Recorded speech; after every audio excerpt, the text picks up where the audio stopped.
Okay, now let's go ahead and take a look at working with hair clumps. Now, each one of these curves basically drives a hair clump. These kind of brown hairs that surround a glue curve, it would be called a hair clump. To get a better idea of how these look, I'm actually going to hide my output curves. I'm just going to select this and hit Control H.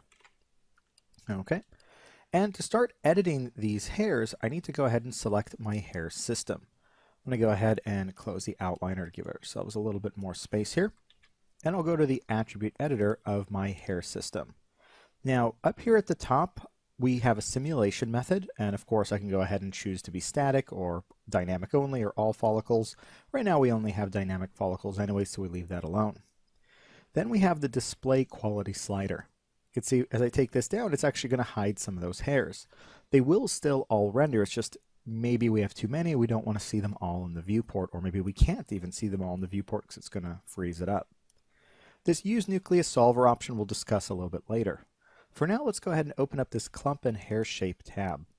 Now, the first option here is how many hairs are going to be in each one of these clumps. And you can see I can very easily increase that, and all of a sudden I have much, much denser clumps. I can also turn on anti-aliasing up here to help a little bit. You can also try turning on your ambient occlusion. It doesn't really seem to work for hair, though. It works with XGen, not hair, sorry. Kind of forgot that. So, okay, we have some more hairs here now. Now, we can also add in a baldness map if we wanted to. This would go ahead and use the UVs of the actual scalp here, so we could actually decide through a map, just black and white colors, where we want hairs and where we don't. We're actually pretty good for right now. We want it just on this bald cap anyway, so there's no need to put a map in here. Now, subsegments we're not really going to be able to see right now. I'm going to go ahead and drop this quality a bit, hit play to let these kind of fall down just a bit. Okay. That should be good there. And now I'll bring this quality back up. And what you can see over here is we can start to see kind of the polygons in the Paint Effects geometry there. Adding subsegments here, just like that, you could see, is almost like mesh smoothing for it. It'll make them smoother with, of course, the expense of it taking much more time to calculate, simulate, and render. Now, you'll notice that each one of these ends completely flat as well. That's what thinning can take care of. You can see it'll actually make some of the hairs shorter, and that can actually make it feel a little bit more natural at the tips of the hairs or of the hair clumps over there. So I'll just take that thinning down somewhat. We can also twist each clump. What that's going to do is basically rotate the clump right along here.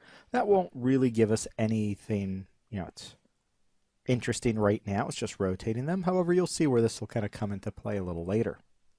Then we have bend follow. Once again, I'm going to go ahead and drop my quality, hit play to let these kind of bend a little bit.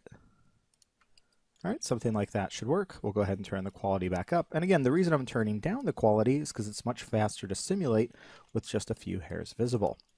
So right now, these are being kind of extruded, if you will, along these curves using bend follow.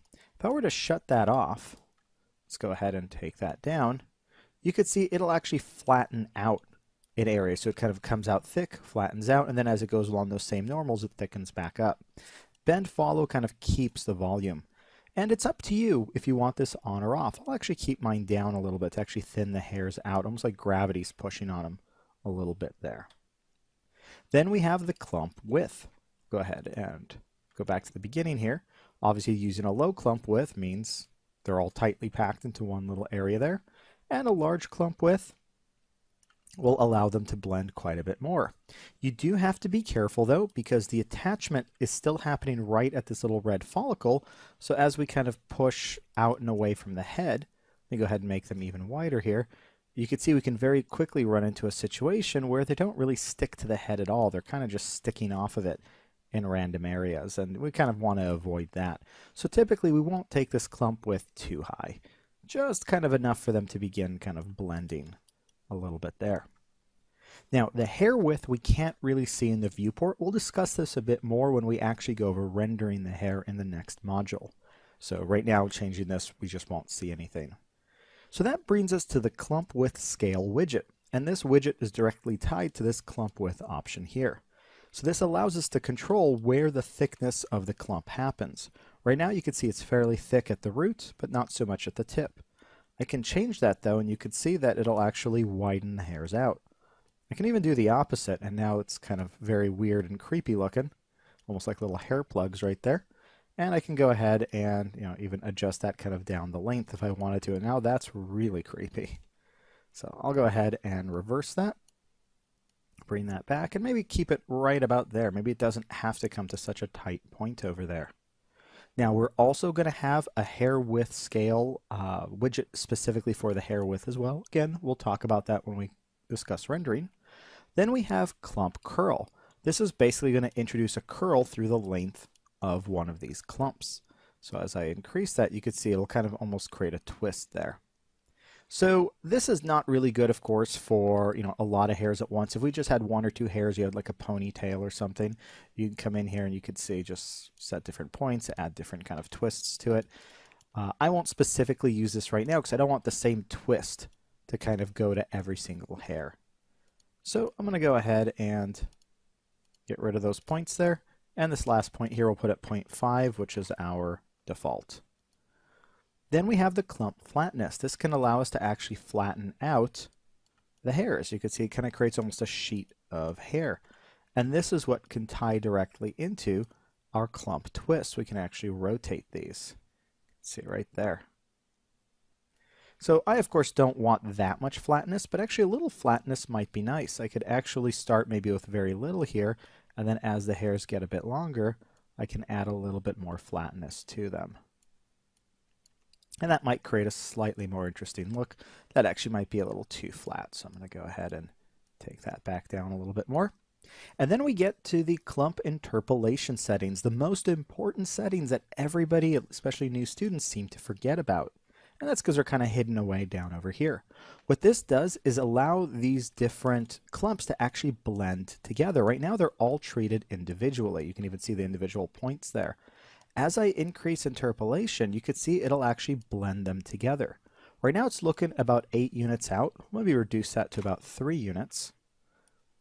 And now I can just focus on finding a nice medium where I can still see the individual clump, but I don't have to necessarily, see them as just like one big tendril. We can still see that they blend together somewhat in there. So I can increase that a little bit more. There we go. So now I'll go ahead and drop my quality down, go pretty low there. Let's hit play and let this kind of at least drop down somewhat. Doesn't have to drop down all the way. Just so that we can take a look at maybe how these settings have affected. So we'll say that maybe a little bit more than that. We'll say that something like that will be okay for right now. We'll go ahead and bring our display quality back up. And you can see that it actually looks a lot more like hair than what we had previously. Now, it still definitely needs quite a bit of work, but you can see it doesn't just look like these, tendrils of hair sticking out. It actually looks like it could be a hairstyle. And again, a lot of this is due in part to things such as adjusting the bend follow, the clump width, adding some thinning, of course, increasing the hairs per clump, and again, very importantly, clump interpolation. With this off, you could see it immediately feels segmented, especially up here at the top. And as soon as this turns on, it starts smoothing out. So we don't need that much there, but a little something there. Once it starts messing up, we should take it back down. There we go. So that's a look at working with our clump settings.